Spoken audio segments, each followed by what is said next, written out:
Hello, FedCap Land. It's great to see you all again, and I look forward to hearing from you all soon again when we do get back together in our classrooms. I'm Keith Reed, the supervisor for work readiness instruction at the Grand Concourse location here in the Bronx. And again, this is a series on Financial Friday. And once again, I'm going to talk to you about finding the best mutual funds, because there's a bit of a science to it, finding the best mutual funds. I've talked to you about mutual funds. I've talked to you about mutual fund retirement accounts. I've talked to you about how you should look for the best mutual funds to invest in based on what your tax bracket is. I've talked to you about the mistakes you shouldn't make while selecting a mutual fund. We're somewhere around the 9th week, maybe the 10th week, I've forgotten. But we've been doing Financial Friday series now for almost a good 3 months. Today, I just want to talk a little bit about an aspect of mutual funds that is very important to your overall health of your investment, right?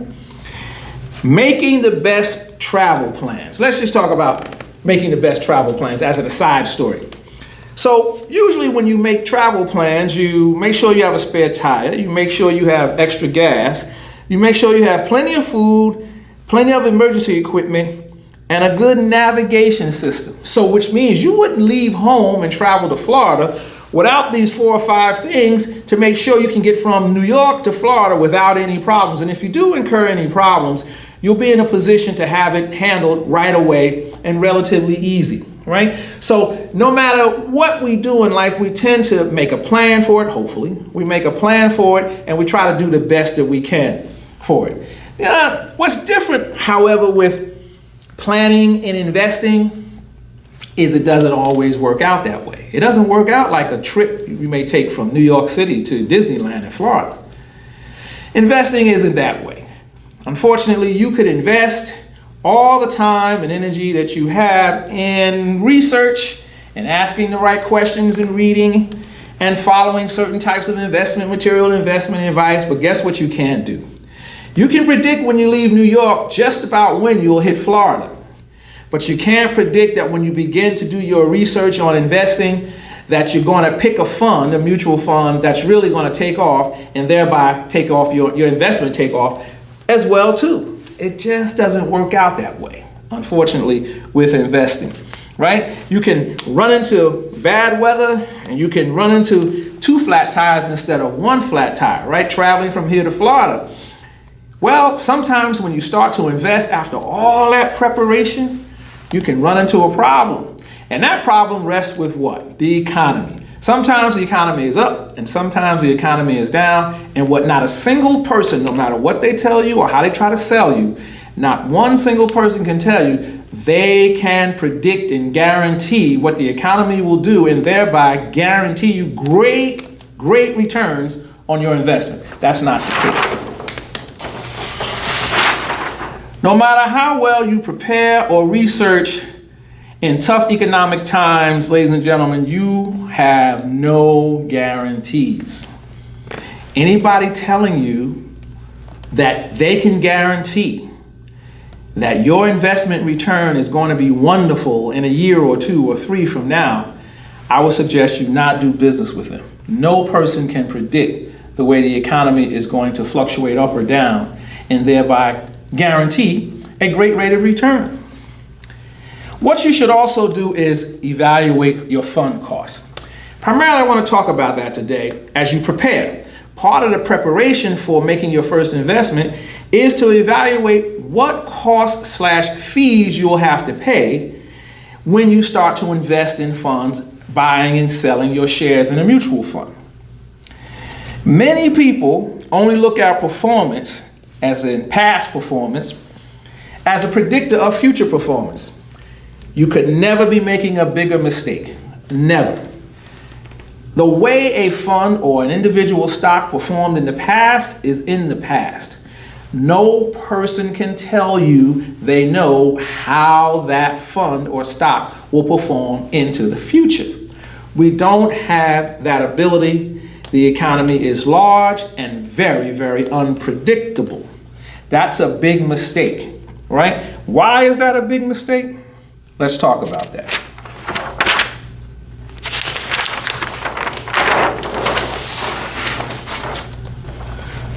Buying or selling a fund, costs will impact you. So when you buy or sell in your mutual fund, every time you make the trade, you have to pay a fee to the fund manager.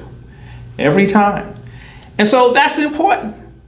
It's important to know what that fee is. It's important to know what that cost is. But then there's another cost. It's called the management cost. So a mutual fund is an extremely large pool of money that has to be managed by professionals. So they take a percentage of all the assets that they have in that fund, and they take a percentage of that as payment or salary for managing the fund.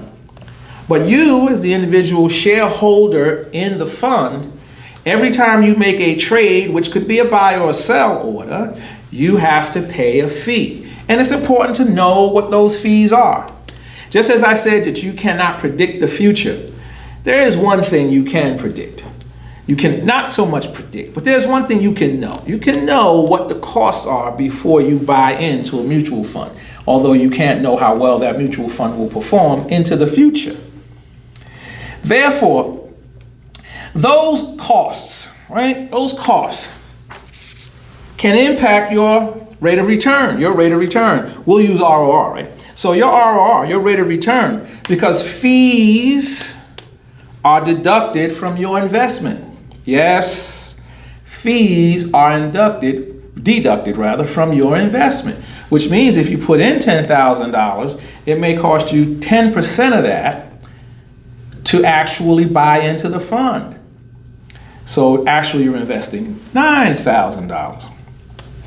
So that means that high fees in funds, if you don't do the appropriate level of research on cost and management fees, high fees can rob you of a more healthy rate of return on your investment. That's significant. If you're investing $10,000, it stands to reason you want $10,000 to go into your investment. But if you don't do due diligence and if you don't do enough research, you can find yourself investing $10,000 and waking up and finding that you actually only invested $8,000 because the fund you invested in has high fees and high management costs. And they take those costs legally and rightfully from the investment from you. So you want to do all the preparation and all the research. I opened by saying you could plan for a trip from here to Florida and do your best at making sure if anything goes wrong, you're prepared for it. The same thing though with buying a fund, right? You can know in advance what your fee costs will be and your management costs will be before you make the purchase into the fund. That part you can know. Can you know how well it will do into the future economically? No, but you can know how much it will cost you in essence to do business in that fund. Again, you can never know how a fund will perform in the future, yet we need you to remember, you can know what it costs to do business with that fund. Another thing I want you to think about. Most people, the first thing they look for when they decide to invest in a fund is past performance. Now that's a mistake because there's no guarantee that past performance will actually replicate itself in future performance. There's no way of knowing that.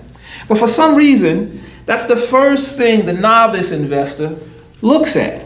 He or she will look at, oh, this fund performed at 10 or 12% rate of return, ROR, right? Rate of return over the last 5 years. Well, I'll get into that fund now because obviously it will perform at 10 to 12% rate of return going forward. Not necessarily so.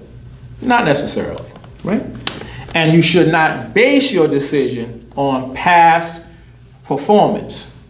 You should base your decision to invest in a fund based on your tax bracket, based on what the goals you want to achieve from saving and investing in that fund, and what the fund's fees and management costs are. Those are the three key things you should be looking at before you plop down money on a mutual fund, right? You can always know the expenses, as I said, in the fund, in the front end. You can always know, but never its future performance. So make sure that you ask. Just before you make your investment, you ask the person selling you the investment, right? What does it cost to get in? And also, once you invest in the fund and you decide to make trades, and simply speaking from a mutual fund standpoint, trade meaning sell your shares or buy more shares. What does it cost when I do one of those two things? Buy more shares or sell the existing shares that I already have. Going back to the first thing you look at as past, that should not be the first thing you look at, right? The first thing should not be past performance. Looking at past performance, I don't think it's a bad idea in and of itself, but it should not influence your decision to invest in a particular mutual fund. The no-load way. Again, today on Financial Friday, we're talking about fees and management costs, keeping those as low as possible. Why?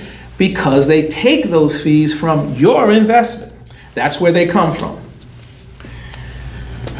No, in 1975, the Security and Exchange Commission deregulated brokers' commissions.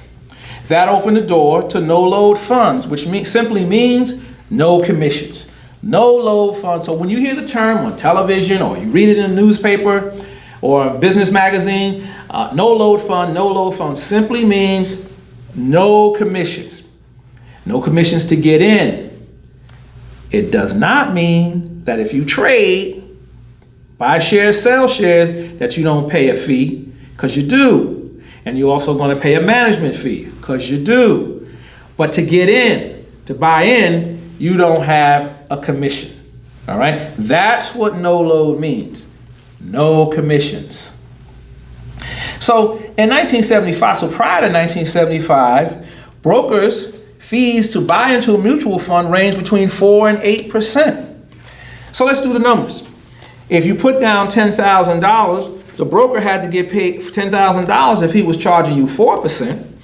He'd get $400. On the high end, when it was regulated on the high end, it was 8% or 8.5%. You'd have to pay him $800 of your money. So really, let's use the high end number. $10,000 minus the $800, that meant you actually invested $9,200, which was not your intent. Your intent was to invest $10,000.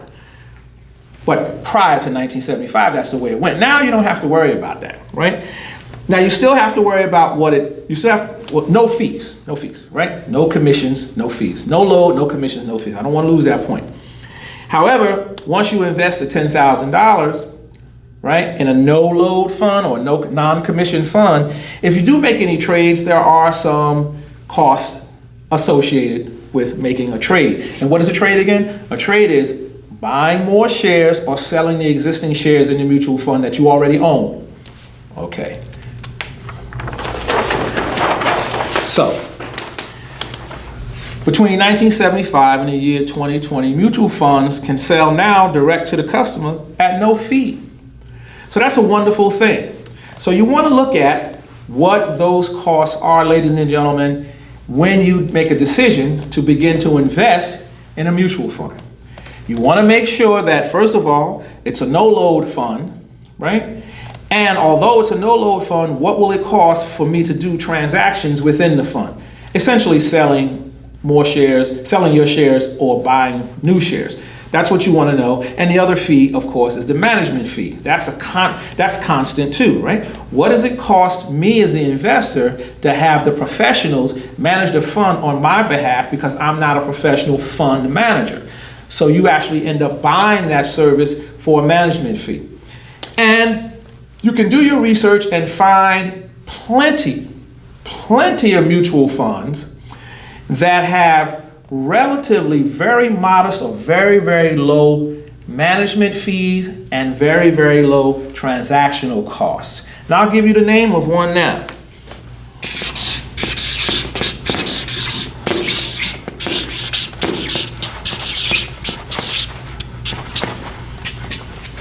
Vanguard Funds. Vanguard Funds has a very solid solid mutual fund reputation in the financial sector. They have, I can't count how many funds under their portfolio, right? Within their portfolio. So I'm just going to give you just one name, right? Just one recommendation. Vanguard. Go online, do your research, and you will find that Vanguard mutual funds, compared to maybe some others that you will check out online, is really relatively modest and low. But they do a very good job of managing your money in the economy as a mutual fund shareholder. Okay? So here you have it. You want to keep your funds costs low. You want to pay, your fees should be low, right? No load funds is the place I'm telling you to go when you go look for funds. If you go look for, if you find that you want to invest in a fund that has a load to it, it tends to be pricey sometimes. And most of us, like you and I, right, like you and me, we come from relatively modest, kind of middle class, modest backgrounds financially, and we don't have millions of dollars to invest, right? Load fund or no load fund. So we're modest investors. So I'm just going to say and suggest to you, right, that you look for funds that have no load to them, which means no commission, right? And one place to find it is in the Vanguard mutual fund family.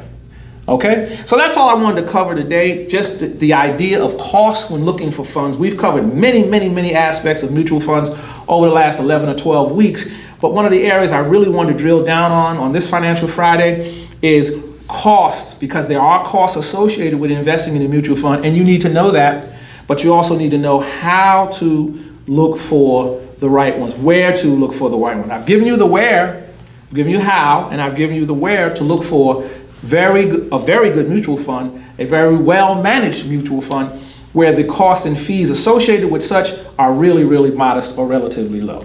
And that's all I have for you. Again, I'm Keith Reed, the supervisor for work readiness instruction here at the Bronx location, Grand Concourse. If you have any questions regarding mutual funds or investing, things of that sort, you can always send me an email at kreed, that's K-Reed, R-E-I-D, at fedcap.org, and I'd be happy to answer any questions that you may have.